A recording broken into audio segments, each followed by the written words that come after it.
सारी बात ये थी कि जब इनका सॉन्ग के लिए मेरे पास कॉल आया तो मैंने सारी चीज़ें क्लियर कर ली थी कि इसमें ऐसा वैसा कॉस्ट्यूम तो नहीं है, कोई डबल मीनिंग लाइन तो नहीं है, और इसमें ऐसा वैसा सीन तो नहीं है। और मैं शूट पर गई, शूट पे सब कुछ नॉर्मल था, मुझे कोई प्रॉब्लम नहीं हुई।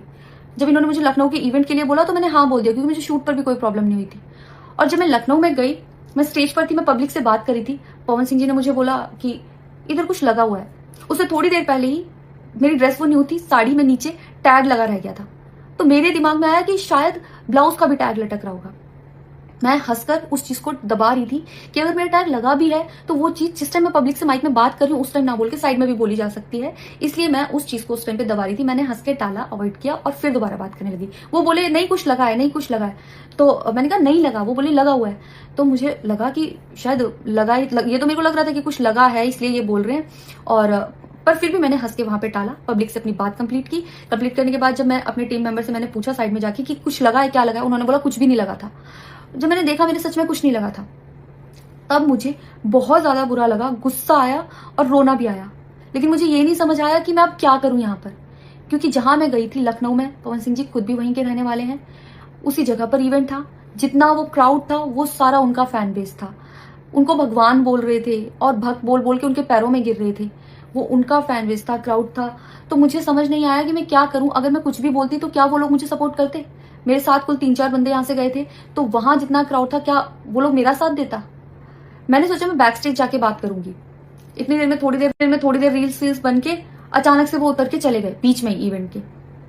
थोड़ी देर मैंने रील बनाई, अनाउंस ये किया गया कि अभी इवेंट दोबारा स्टार्ट होगा। डिनर के लिए अनाउंस कर दिया गया, मैं भी उतर के चली गई और इवेंट वहां पे खत्म हो चुका था। अनाउंस किया गया था सिर्फ कि दोबारा होगा। नेक्स्ट जब मैं घर आई तो मैंने देखा ये बहुत बड़ा मैटर बन चुका था। मैंने उन लोगों से कांटेक्ट करने की कोशिश की, किसी ने मेरा फोन पिक नहीं किया, ना ही उन लोगों ने फोन करके मुझसे हालचाल पूछा कि परेशान हो या कुछ भी, नहीं, कोई हालचाल नहीं लिया।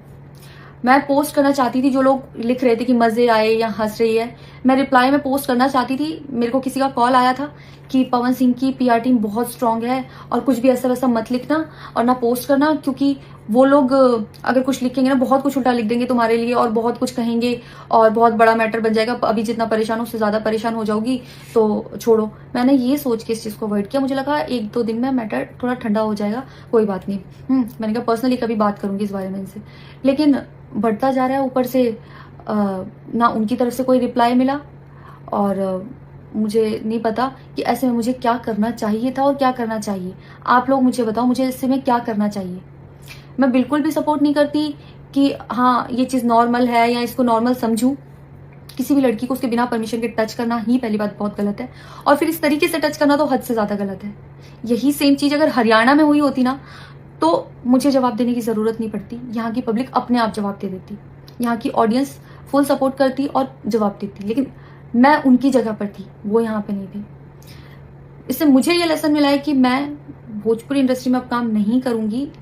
आर्टिस्ट हूँ तो नई नई चीजें ट्राई करने का मन करता है कि ये भी ट्राई करूँ, ये भी ट्राई करूँ, ये भी ट्राई करूँ। कुछ भी अलग सा आता है तो करने का मन करता है कि कुछ अलग होगा, कुछ नया ट्राई करती हूँ। और वो भी पवन सिंह जैसे सीनियर आर्टिस्ट के साथ कोलैबोरेशन थी तो हुआ कि हाँ कर लेती हूँ। होता है, अगर वो भी नहीं होते तब भी अगर कोई मेरे पास मराठी का भी प्रोजेक्ट आता तो मैं सोचती कि हाँ कुछ चेंज होगा, कुछ नया सीखने को मिलेगा, ट्राई करती हूँ। पर ये भोजपुरी में काम करने के मेरे साइड इफेक्ट थे जो मेरे साथ हुए। मैं अपने परिवार में, अपने हरियाणा में खुश हूँ। मुझे नहीं करना काम भोजपुरी में। पर आप लोग मुझे जरूर बताना कि इस सिचुएशन में अगर आप होते और आप वहां पर होते तो आप उस टाइम पर क्या करते और मेरी गलती कहाँ है। जय श्री राम।